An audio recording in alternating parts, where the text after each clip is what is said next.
Fala galera, isso aqui é um tema muito esperado, tá? E é um tema que eu não vou falar que nem um quinto do que deve ser dito. Estamos organizando, eu e o Renzo vamos fazer lives disso. Assim que eu recuperar o canal, creio que eu vou conseguir conversar diretamente com a assistente da Google. Então acredito que a gente caminha para eu conseguir recuperar o canal. Então tenho lives para fazer com o Renzo disso. O Renzo e o Cris também estão se programando aí para escrever vários artigos a respeito do assunto. A gente está compilando aí muita coisa que o Olavo diz sobre isso para mostrar todos os erros, né, como é que não só o Olavo, né, mas Tiburcio e todos esses olavetes. Então a gente tem um programa para explicar profundamente como é que se dá a questão entre Hegel, os novos hegelianos, qual relação disso com o marxismo, o que foi a escola de Frankfurt, o que foi Gramsci, Deleuze e etc. Então assim, vai ser um projeto bem grande, dado ao estrago grande que eles fizeram. Então isso aqui vai ser uma introdução bem simplória, eu vou tentar falar o mais rápido possível a respeito do assunto, porque eu tô ocupado, né? Mas assim, deu vontade. Eu falei, quer saber, eu quero falar, pelo menos para vocês já terem alguma noção do que é discutido a respeito. Já era um projeto meu, lembra, eu fiz aqueles vídeos de Hegel e Kant justamente para isso, né? Para os leigos em história da filosofia conseguirem compreender qual que é o cerne da discussão política, né, principalmente geopolítica e em direito internacional, entre Hegel e Kant. Porque essa discussão é necessária para entender o colonialismo, né, e a crítica pós-colonial de estruturalistas e outros autores ali, entre, né, como Deleuze, o próprio Gramsci, etc. Então a primeira coisa que vocês têm que entender é isso, tá? O foco de Gramsci, Deleuze e outros autores não é uma questão propriamente moral. Não é uma questão de, eles querem o relativismo moral, eles são ateístas, é o marxismo cultural e etc. Né? É pérfido que pessoas como Olavo e outros tenham falado do assunto sem sequer mencionar o ponto central da questão, que é a crítica pós-colonial. Não tem como entender esses autores sem entender a crítica pós-colonial, né? Quando nós falamos que a nova fase romântica da filosofia é contra o iluminismo, né, se dá sobretudo, principalmente por causa de como o iluminismo, certo, foi a lenha que movimentou o movimento colonial, escravagista e etc.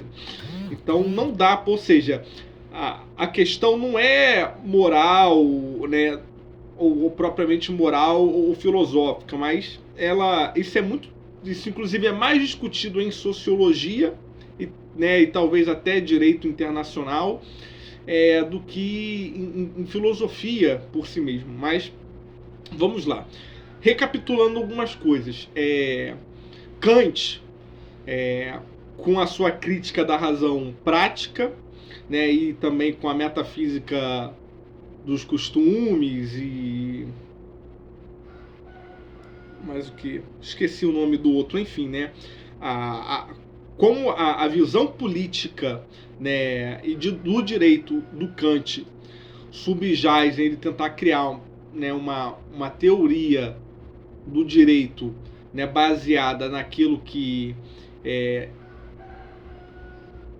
transcendental, né, ou seja, naquilo que pode ser alcançado por todas as pessoas pela razão, porque a razão é o que todas as pessoas, independente da moral, independente da religião, independente da cultura, têm em comum. Todas as pessoas têm a mesma razão. Né? Então a única forma de você conseguir solucionar conflitos, politicamente falando, né, e juridicamente falando, é você conseguir determinar as leis pela razão, porque a razão é o ponto comum que converge todas as pessoas, né? Então é aquilo que você deduz pela razão que tem que ser o parâmetro da ética. E quem que alcançou, né, essa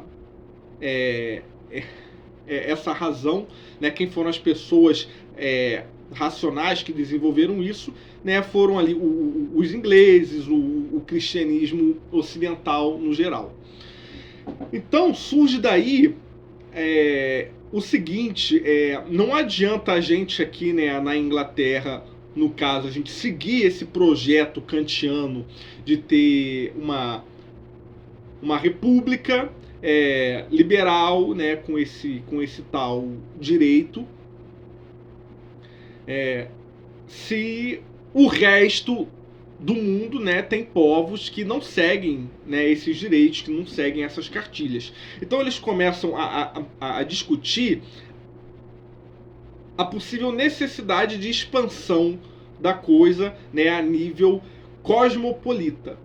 E é claro que isso, né, vai se fundamentar com a ONU e etc. Ou seja, a ideia de uma nação, ou seja, de uma organização transnacional, né, ou seja, que transcende todas as nações, uma organização cosmopolita que vai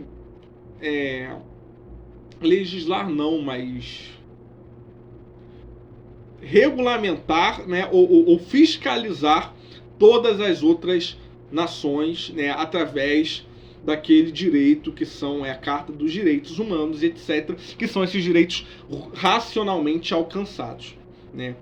Só que o que acontece? Que essa galera, né, essa galera inglesa, que era maçom e cristã, e aqui não cabe a gente distinguir que o catolicismo excomungou a maçonaria, que são inimigos, etc. Gente, naquela época, né, a maior parte desses intelectuais que eram maçons eram também cristãos, entendeu? Eram maçons cristãos, né? Então, essa é a questão. O perfil, né, do colono inglês, né, era uma organização maçônica, mas com meta-valores ali, né, cristãos e etc. A maior parte deles protestantes.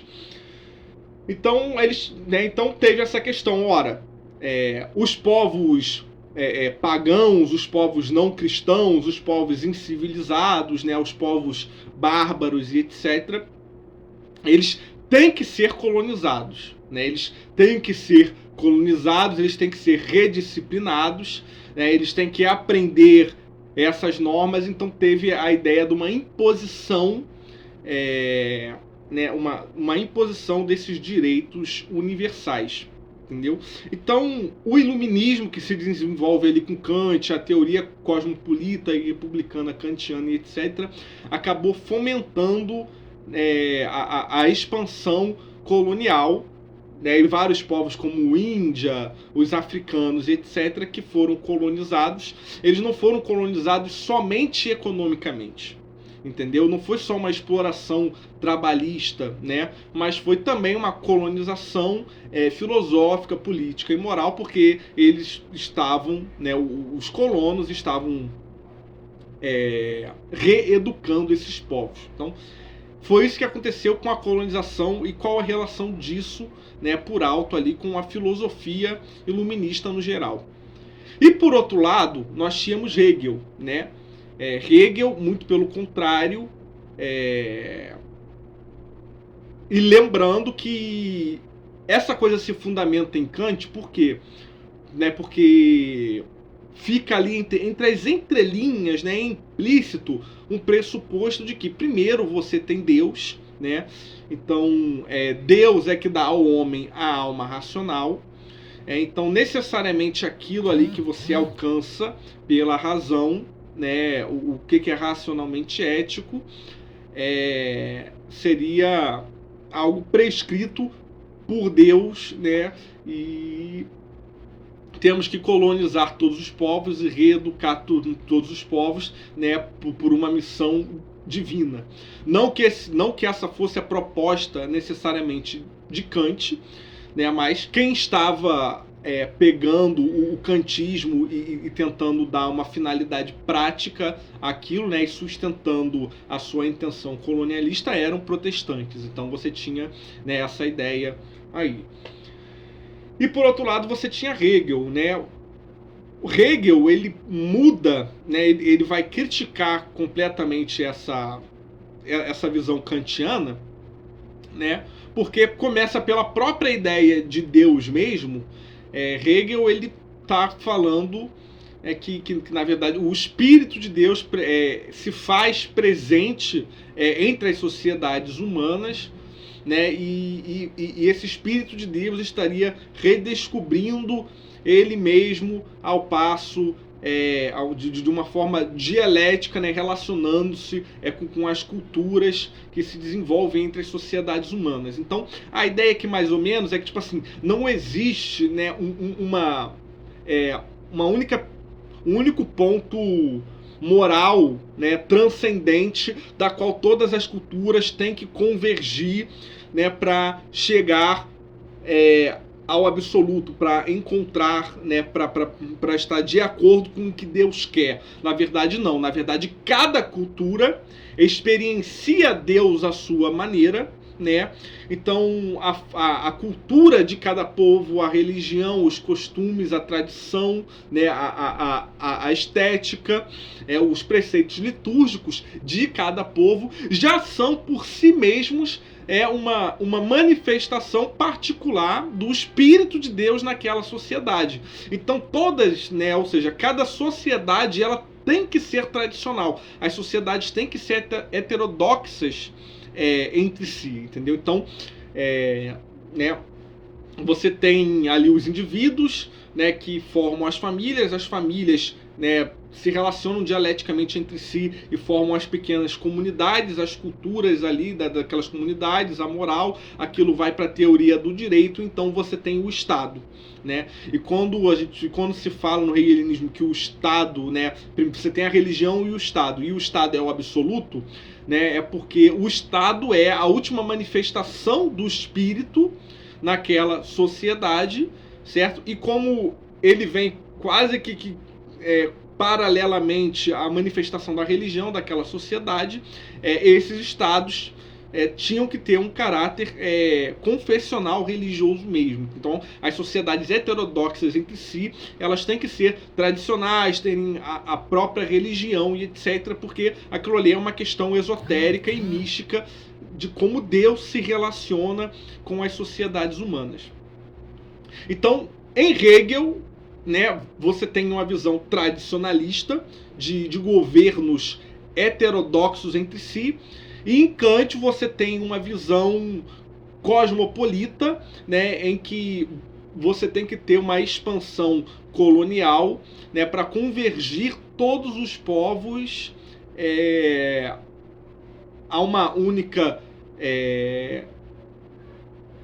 identidade jurídica, legislativa e etc. Então, em Kant você vai ter, né, esse pensamento ali inglês, né, ocidental, colonial, que quer homogeneizar as culturas, e em Hegel você tem uma questão mais tradicionalista. A questão é que a coisa é muito religiosa ou esotérica em Hegel. Só que hoje, né, entre os velhos hegelianos.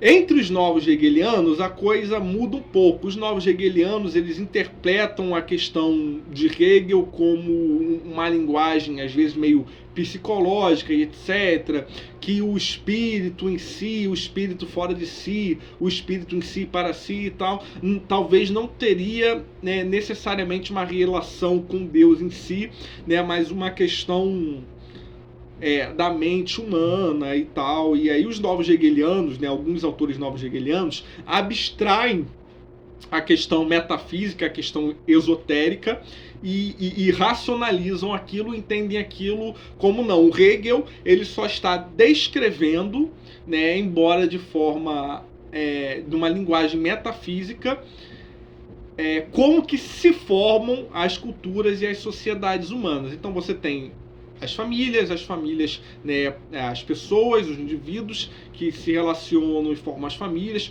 que se relacionam, né, e formam culturas, né, de identidade, de bairros e etc., de pequenas comunidades, e essas comunidades se relacionando entre si dentro de um determinado espaço geográfico acaba emanando uma coisa maior, uma religião, e disso você tem uma emanação de Estado. E aqui, por exemplo, é o ponto de Deleuze. Qual que é a visão de Deleuze? Deleuze, apesar de ateu, Deleuze nunca quis acabar com a religião, né? Embora alguns aí falem que Deleuze é relativista, não sei o que, Deleuze então é ruim. Deleuze respeitava a religião, né? E a visão de Deleuze é que a religião ela é ferramenta estrutural das sociedades, entendeu? Inclusive o nome, né, eu não sei se é correto falar, não sei se Deleuze é estruturalista, né, enfim, eu não sou muito bom com essas questões terminológicas, né, mas o estruturalismo ele recebe esse nome justamente porque, embora já estivesse muitos deles ali abandonando a questão da metafísica, da religião e etc., eles estão tentando estudar o que é estrutural nas sociedades, entendeu? E alguns deles entendem que algumas coisas, como por exemplo Deleuze, né, para o pensamento de Deleuze, a religião ela era útil, né, ela tinha uma função de organizar a estrutura social. Então todos os povos na humanidade têm religião, porque é a partir da emanação de uma religião que esses povos constroem a identidade de si, né? Quando, né, por exemplo, imagina uma sociedade onde cada indivíduo é completamente individualista, ele se enxerga como algo alheio ao outro, né? Ele não tem nenhuma coisa que faça ele se sentir pertencente de um grupo, ou seja, ele não se identifica no outro a partir de nenhuma estrutura simbólica. Essa sociedade viveria em conflitos, né? Seriam conflitos intermináveis, porque seria cada pessoa de uma forma completamente individualizante, né? Completamente egoísta, disputando entre si os próprios interesses. Mas quando você tem a cultura, quando você tem a religião, né? Quando você tem a religião, agora aquelas pessoas elas se identificam no outro. Por quê? Porque aquele outro faz parte da religião dela. Então você cria a identidade cultural pela qual se cessam alguns conflitos, né? Pela qual você tem a solução de vários conflitos e aquela sociedade começa a conseguir se organizar. Né? Então, por mais que Deleuze e outros novos hegelianos já tivessem abandonado a questão esotérica, eles não acreditam de fato que há Deus ou que as culturas são a emanação dialética e transcendental do Espírito de Deus imanente na história, etc., né? Eles abstraem isso como uma mera estrutura linguística, né? Como algo nominalista, né? Ou seja, espírito, Deus, etc., é um flatus vossos, né? Não significa algo em re, né? Alguma coisa real. São conceitos post-rend, são conceitos mentais, mas são conceitos que existem porque realmente encontram uma lei de referência com o que acontece de fato nas sociedades humanas. Então a questão é útil, não tem para que você abandonar, né? Então Deleuze defendia as religiões tradicionais. E aí que começa a crítica pós-colonial, né? Porque ele percebe que os africanos, o pessoal na Índia e etc., né, sendo colonizados, não só estavam sofrendo exploração trabalhista, né, como eles estavam sofrendo, né, o que seria a exploração, uma colonização cultural, entendeu? Então a cultura, a identidade deles estava acabando. Então, para essa perspectiva hegeliana ou pós-hegeliana, né, você ter a identidade cultural de povos, né, acabando por causa de uma moral que vem exterior, alheia, né, e que parasita aqueles povos, é muito problemático, né? E que são coisas que não acontecem separadamente, né? Ou seja, acontece a exploração trabalhista e por um acaso a exploração cultural, moral e religiosa. Não, né? Mas cria-se a perspectiva de que para a exploração trabalhista se manter, certo? Você precisa ter essa alienação, né?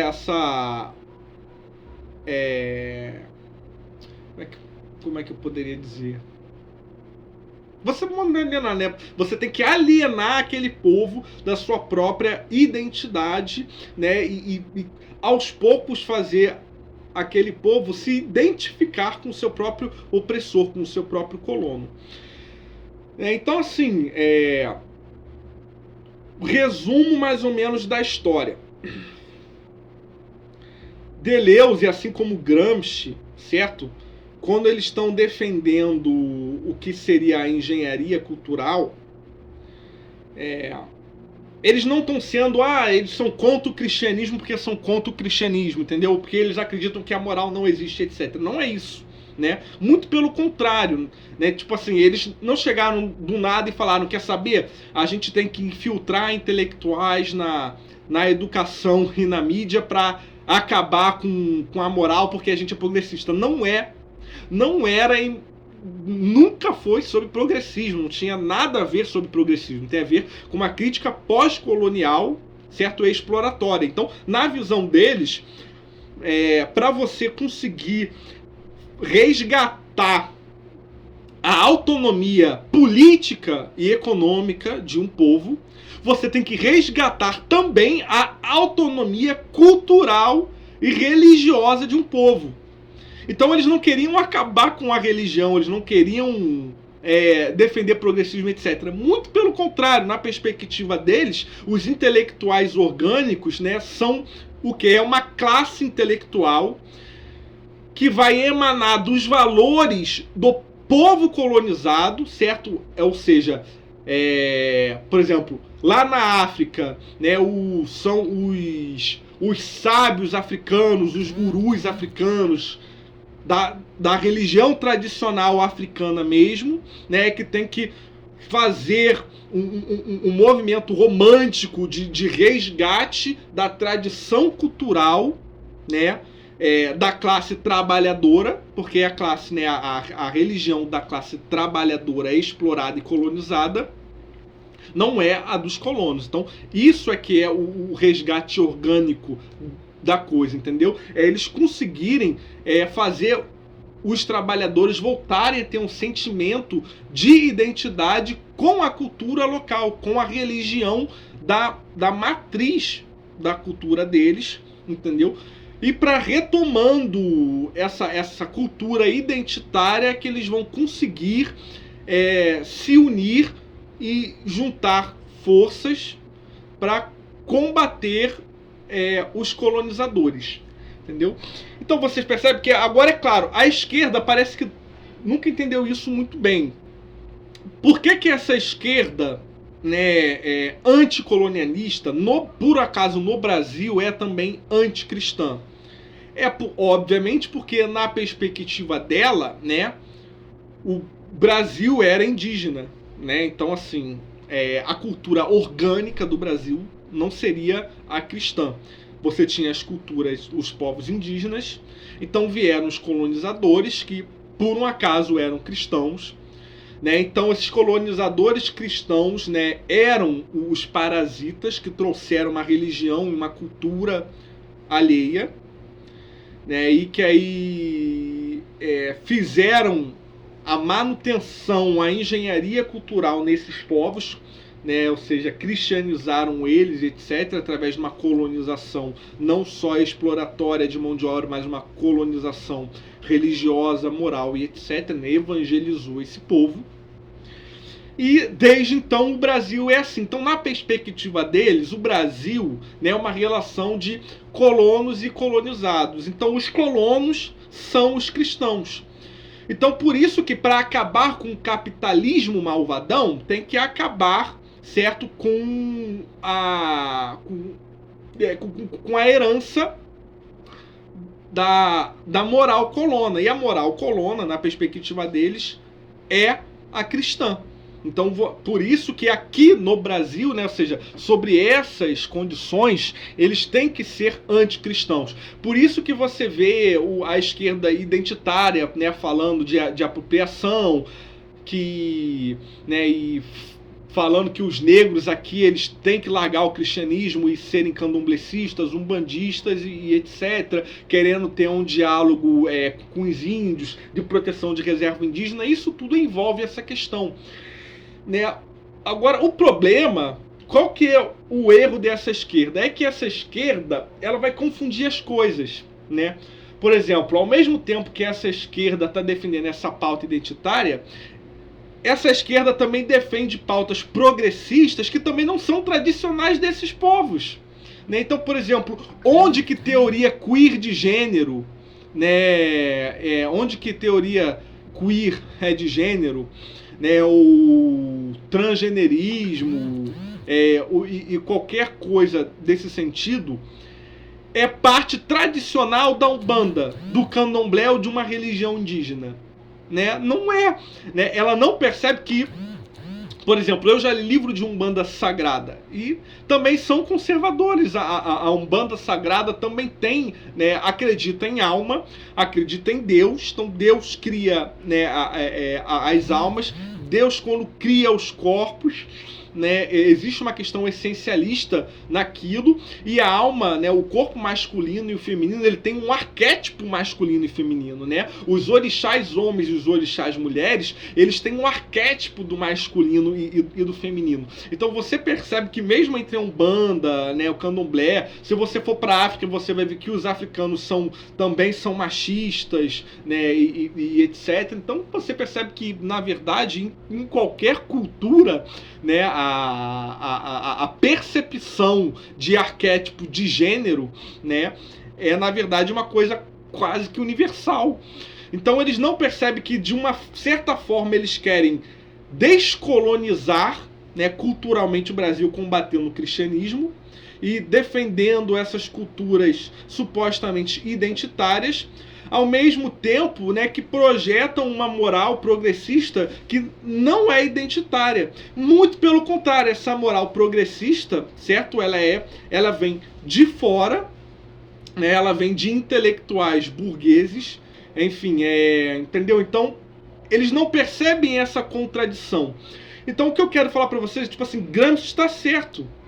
Gramsci está certo. E por que o Lavetes espantalha um Gramsci? Porque Gramsci não é um intelectual satanista, progressista, que quer acabar com a moral, que quer que o fim do gênero, da identidade de gênero, entendeu? Olavo, ele cria a ilusão de que Gramsci é um cara que ele tem como causa final o comunismo, e que para alcançar o comunismo, ele quer infiltrar intelectuais nas universidades e na mídia, para eles acabarem com a moral, acabarem com as famílias, né, acabarem com o valor familiar, porque disso a sociedade vai se fragilizar, vai colapsar, né, e aí o comunismo vai poder tomar, né? E aí você teria esse marxismo cultural. Mas isso é uma mentira. A ideia não é essa, entendeu? A ideia é que esse povo tem uma cultura e tem uma religião tradicional de raiz, né? E essa cultura e essa religião foi alienada dele por causa do capitalismo colonial. E não é uma questão progressista, é uma questão que o meu povo, para ele voltar a ser independente, certo? Economicamente e politicamente, ele precisa primeiro, né, se perceber em sua própria identidade cultural. E para fazer esse resgate de identidade cultural, a gente tem que combater os colonos. E se os colonos vieram, abriram as universidades, né, e abriram as igrejas e controlam a mídia para me alienar do meu valor de matriz tradicional, eu tenho que fazer o quê? Eu tenho que entrar na universidade, eu tenho que entrar na mídia, eu tenho que abrir os meus terreiros, ou seja lá o que for, né, enfim, qual que seja o ambiente sacro ou litúrgico da religião, da matriz daquele povo, para conseguir resgatar a cultura tradicional daquele povo. Entendeu? Então essa é a questão. Não tem nada a ver com progressismo, não tem nada a ver com teoria queer de gênero e etc. E Gramsci está certo, né? O problema é que a grande questão é: quem são os colonos? A briga entre cristãos tradicionalistas, a esquerda progressista e tudo mais, é porque não há um senso comum de quem são os colonos, né? Agora, por exemplo, abstraindo moral ou religião do pensamento de Gramsci, Gramsci está dizendo que povos de maior poder bélico, né, e econômico colonizam os outros, certo? E para manter essa colonização, seja direta ou indireta. Porque, por exemplo, o Brasil hoje, né, tendo várias internacionais aqui, sendo dependente economicamente de um bloco, né, americano exterior, de certa forma, a economia neoliberal é uma economia neocolonial também. Então, por colônia, a gente está entendendo isso, tá? Então, né, um povo colono, para manter esse aqui colonizado, certo? Ele vai também controlar a mídia, ele vai controlar a religião e ele vai controlar a moral para manter o controle desse povo. Ele precisa alienar o povo colonizado de sua religião e da sua moral para ter o controle político e econômico sobre ele, certo? Então, para esse povo conseguir se tornar independente, né, ele precisa o quê? Ele precisa de um resgate, né, de sua própria identidade cultural, religiosa e etc. A grande questão aqui quem são os colonos? Entendeu? Então, para a esquerda, os colonos são os cristãos, né? Porque na perspectiva dela, o grande capital, né, os bilionários, né, as empresas, os banqueiros que dominam o país, né, ou seja, quem domina o capital no país, né, é a elite conservadora evangélica. Então, na perspectiva da esquerda, né, a descolonização do Brasil pela independência política e econômica do Brasil é um combate ao cristianismo, porque o colono é o cristão conservador, né? Na perspectiva do católico, né, os nossos novos colonos não são os cristãos, os nossos novos colonos são justamente os progressistas, né? Se a gente vive uma economia neoliberal em que os nossos novos colonos, né, são os blocos americanistas, né?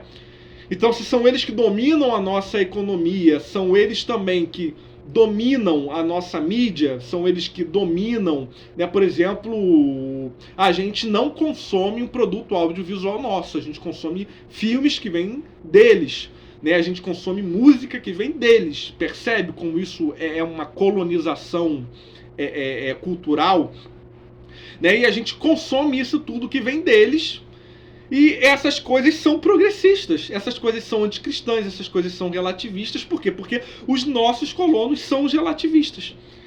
Então, quando nós, né, católicos, quando nós cristãos estamos falando contra o globalismo e estamos falando que a gente tem que ter um resgate, né, da tradição católica para conseguir combater o globalismo, aliado a uma política e uma economia protecionista e nacional desenvolvimentista, adivinha só, nós estamos sendo gramscistas.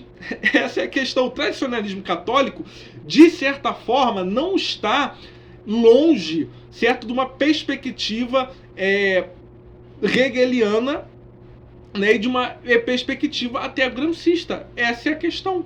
Percebe? Então não tem nada de errado em Gramsci, nada de errado em Gramsci. A questão é, quem são os nossos colonos? Dependendo da sua perspectiva de quem é o colono, você vai defender o tradicionalismo católico, supondo que os colonos são os relativistas, globalistas, né? Ou você vai ser anticristão porque você acha que os colonos são os cristãos. Essa é a questão.